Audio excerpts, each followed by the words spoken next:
So hi friends, I welcome you to all Lex, which means law precedes the king.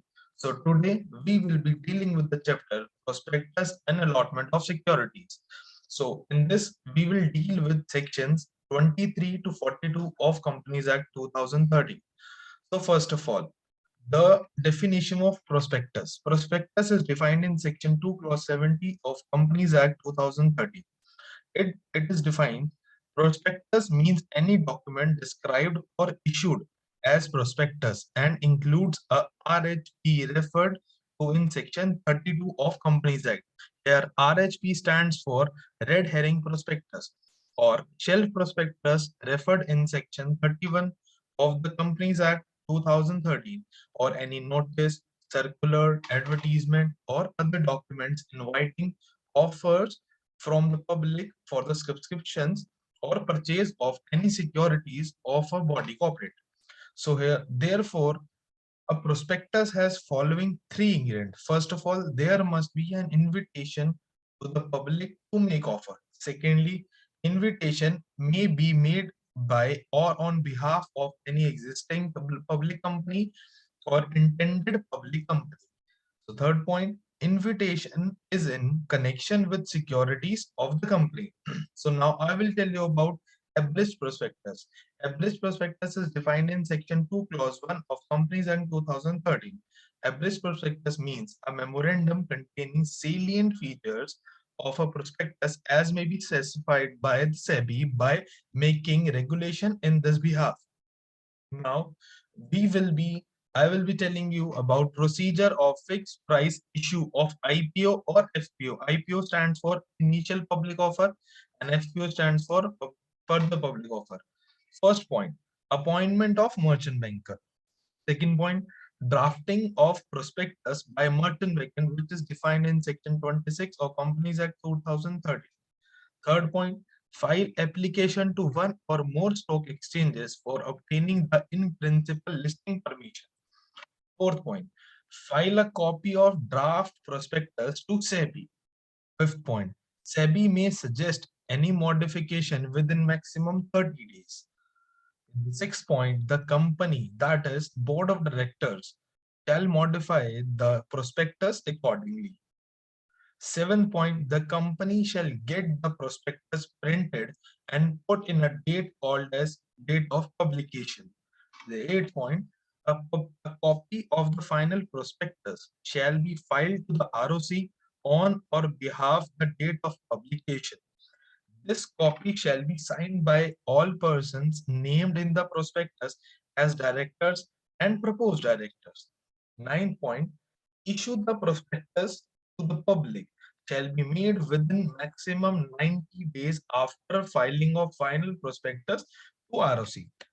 In the 10th point, opening of public issue subscription list shall be made after the gap of reasonable time after issuing the abridged prospectus to the public. Now, the 11th point. In the 10th point, you have seen that the public issue was open, and in 11th point, closure of public issue subscription list. As per ICDR regulation 44, 46, 102, and 104, an issue shall be kept open for at least 3 working days and for maximum 10 working days. In the 12th point, finalization of the basis of allotment by RTA. RTA stands for Registrar and Transfer Agents. Example, CARVI, link in time, within 2 working days of closure of public issue.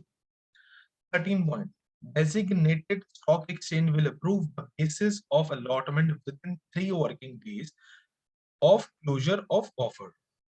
14 point, issuer company shall make allotment and RTA will initiate action to credit demat account of allottees within maximum 4 days after the closure of public issue. 15 point, the issuer company shall make an application for final listing within 5 working days of closure of public issue.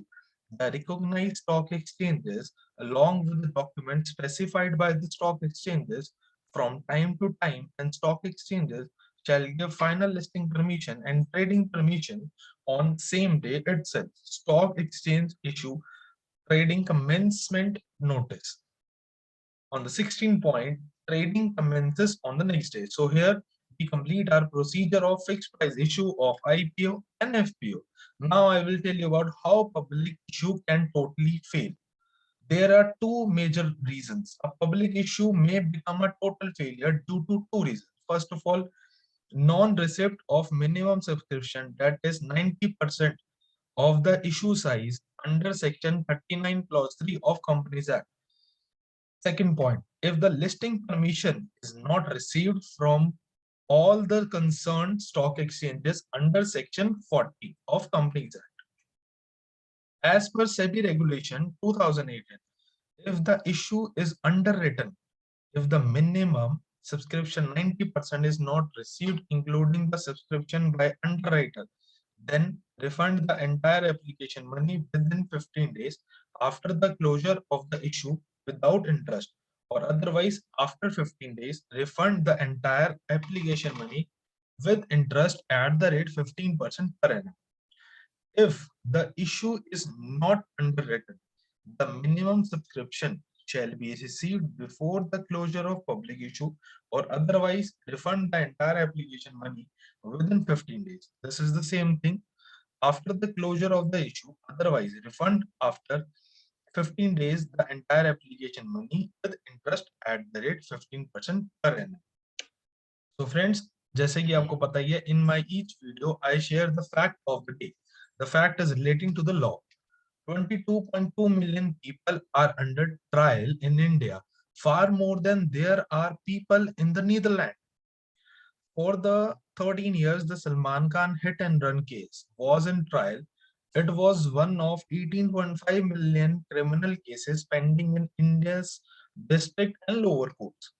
And this 50-year-old Bollywood star was one of the 22.2 million people under trial, driven by a shortage of prosecutors, judges, and courts, and among other reasons, slow procedures.